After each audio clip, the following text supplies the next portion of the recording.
Hey everybody, today we're doing some commentary on a BJJ black belt match. Now this is two of the best BJJ black belts that you'll see on Smooth Comp. You got myself, Josh Presley, leader of Presley BJJ, against the leader and owner of Woodshop Jiu-Jitsu, Dylan Beaton. Now a couple of people have asked me for some commentary and some thoughts on this match, so I thought I would give it to you. Now, this is after I had two matches. I took out two of the Woodshop guys with quick submissions, and Dylan, I knew this was going to be a very tough match. Now, he pulled guard on me, which I was happy about because I say you always want to be on top. You have the advantage of gravity on your side. I was trying to climb over Dylan's knee. He's trying to work an omoplata. Now, his main thing is he loves leg locks, so I knew I had to be very aware of the leg locks at all times. I went for an inside heel hook on me. Now, it wasn't my intention to try to win this match by leg lock, but sometimes you have to fight back with leg locks to get the respect of a leg locker. This is more my game. I'm going for back takes. Dylan tried to go for a leg here. He tries to go for an inside reap, and I was able to grab his hip and pull his hips towards me as I scooted back and secured one hook on the back here. Now, I was very confident this is still within the first minute of the match. I didn't fully have the position. I was trying to work the body triangle and get the hooks, but I'm very comfortable with just one hook in this hip ride position that I like with the seatbelt. Now, Dylan's trying to get his head and his shoulders to the floor. And at this position, this is my third match. I'm trying to keep my composure and really focus on holding this position because once I get a good position, I never want to let it go. To me, that's a loss. If you lose the back or you lose the mount, it's almost like it should be a point against you. So I feel like I fight really, really hard to keep these positions. So you can see Dylan's doing a good job of defending. I'm not too focused on getting this submission quite yet. I know I have to wear him down. He's a very talented black belt. I'm trying to use the power half. I find when people do that to me, I hate it. So that's why I was trying to use it against Dylan. The power half Nelson, it puts a lot of pressure on the neck, and it hopefully tries to give you an opening. Now you can see I'm really focused on his shoulders. If he gets too far away from me, I'm going to try to switch to a Kimura. But now here I'm going for the calf slicer. This is the twister transition. I'm trying to pull his arm over my head and go for the twister here. Now, looking back, I feel like maybe I shouldn't have done this because this ends up leading to his escape. Sometimes when I feel like you go for a twister, you give them a little too much space to wiggle out and get free. And you see he turns to his knees. I'm trying to climb, but my hips are riding high. I need my hips over his hips. At this point, it's probably going to be too late. Now I should try to switch to a Kimura lock. See, I'm going for the Kimura lock because I know I'm going to lose the back control. And if you can transition to a different submission, like the Kimura, the armbar, then that's going to be the most effective way to leave the back control. But Dylan knows that. He's trying to get his legs in and try to throw some roadblocks in the way here for me getting the armbar. He did a good job of shortening his arm there and getting his arm free. Now he's effectively out of the armbar. And then now we're going to be in more of an open position. So we're about 2.5 minutes into the match. It's an 8-minute match. Now Dylan's going for the leg. Really good at transitioning legs, going from one leg to the other. That's one of the strengths of a good leg locker, is the transitions from going from leg to leg, going from lower body to upper body. It's one thing good leg lockers are really skilled at. You can see here, I'm just trying to fight my way into a position where I can put some pressure on Dylan. He's doing a good job of keeping his knees and his shins in front of me and not letting me get close. You can't let them get too close. So here, he's got a good frame in. I tried to come forward with kind of a wrestling style single leg. Now he has a good shot here at a Peruvian necktie. I felt him going for that, and I tried to kind of go with it. I end up in a deep half guard. You don't just want to stay there if they're going for front headlock chokes like that.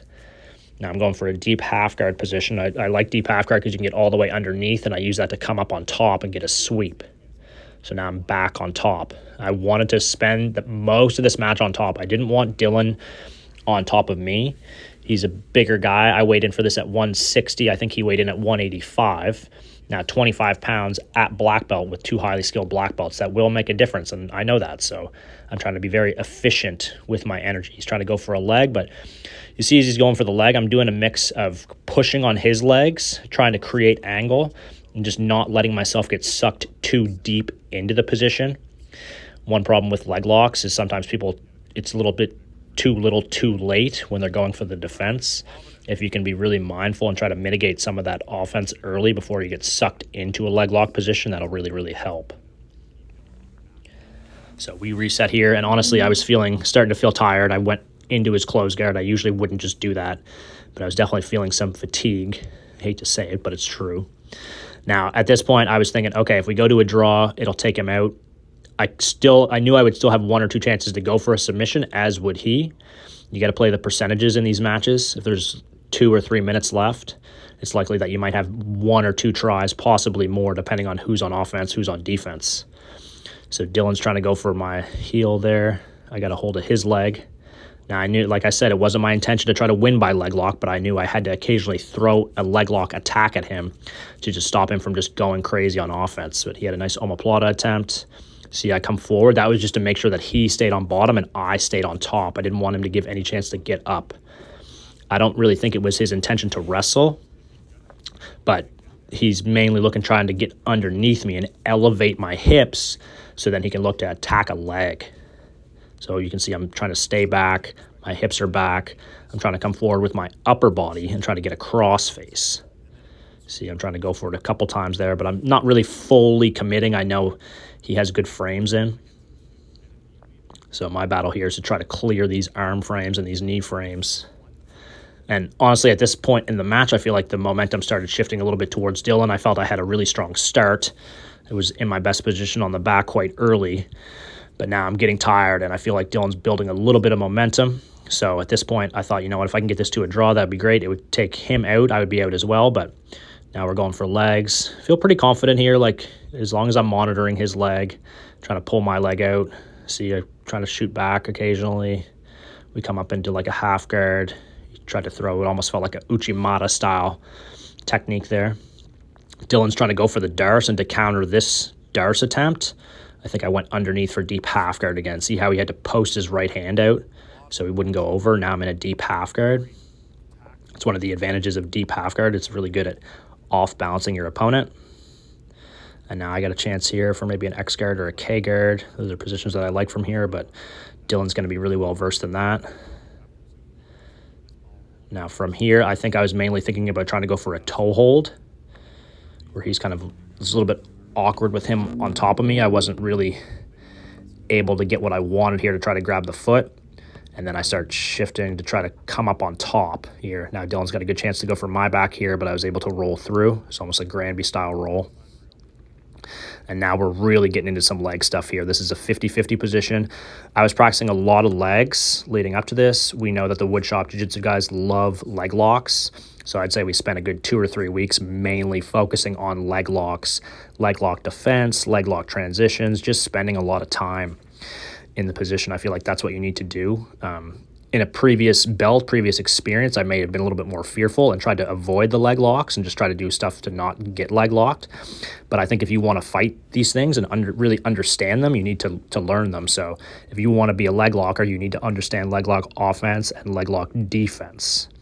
So you can see here, Dylan's really going for it. He's trying to go for either the heel hook or the straight ankle lock, but there's only 20 seconds left. Now here, I'm basically totally defensive. I'm just trying to hold onto his arm, hold onto his leg.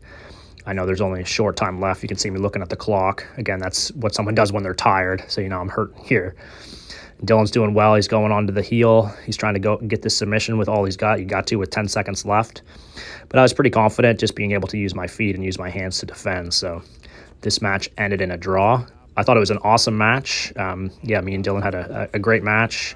Love to see 2 high-level jiu-jitsu black belts go at it. So hopefully you guys enjoyed the match, and the commentary a little bit was going on with my thoughts. And we'll see you guys next time.